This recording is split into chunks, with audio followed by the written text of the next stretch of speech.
this is John. Every day that we walk into our fields as farmers or agriculturalists and do some work, we have that wonderful opportunity to be, so to speak, like an artist working on God's canvas of His landscape. And as we think about how we can farm, to me it's a matter of trying to see how things work in nature and how we can mimic that or adapt that or develop that for a cropping and a pasture and a livestock enterprise. We have that opportunity because we are able to intervene in some way in our fields. And how we do that is a matter of looking at what works well, what doesn't work well, how things work in nature, seeing how we can apply that into our fields. So what you're seeing here is a farm field in Narrandera area, and this is a very sandy soil, as you can see. Cut all the grass, mostly Hyperina grass that was growing here with a trimmer in these old contours, and then we've holed out and we've put manure in the holes. It's basically a heaped handful of manure in the holes, and what we will do then is when the rains come, we're going to put a little bit of fertilizer in the holes and plant and cover. Every season is a new opportunity to try out something and see what works and what doesn't work, see how to improve. So this might be considered a bit of an experiment. And certainly it is a bit scary to see this amount of grass on the soil surface and to see some of this grass growing. Now in some respects I'm happy with this grass growing because it means that there's living roots in the soil. So that to me is a good thing, to keep the microbial population in the soil going in some way. I know it's very dry, but if this grass is surviving, it means that there are some exudates coming out from the roots of these grasses that are growing and are feeding the microbes down underneath. Now there's also some couch grass in here, which is also rather scary. So against all kind of principles, I think just to get this going, I'm going to be putting some Roundup on here. Now I might get some pushback from some of you on that idea, and I will leave some portion of this field without Roundup just to see what happens, and then either use a strimmer to control it or a budzer. Now this is not going to be only maize in this field. So we have these contours here, and what we've planted on the contours last season, which was quite a good season, but we haven't had a very good take. We planted trees, acacia trees in here.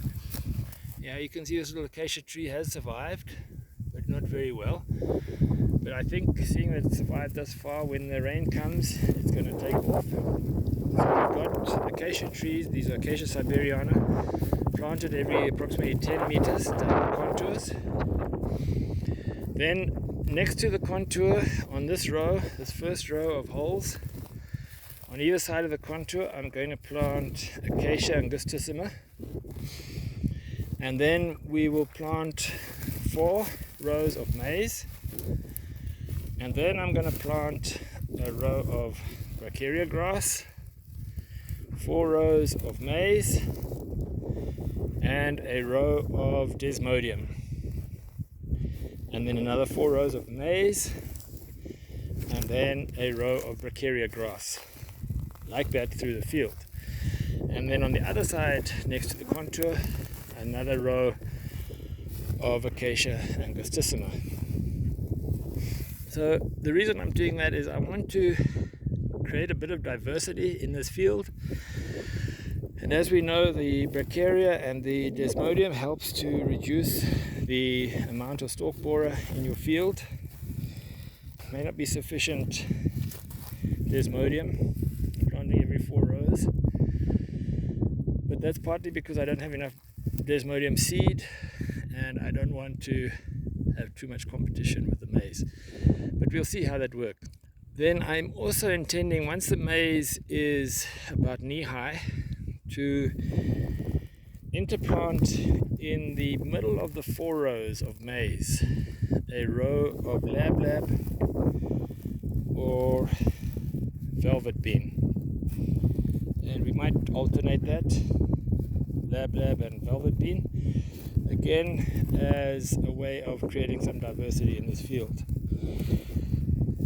We know the velvet bean is quite an aggressive legume, climbing legume. It can grow up and entangle the maize, so that's why I only want to do it every 8 rows, so to speak. But that's the plan here. So by the time we get to January, February, this should be a very diverse mix of grass, maize, legume, and give us a residual in the coming winter and into the next summer of a very diverse and useful grazing for the cattle, and then establishing a scenario that we can go into the following year of maize again. So that's my plan here. I hope it works.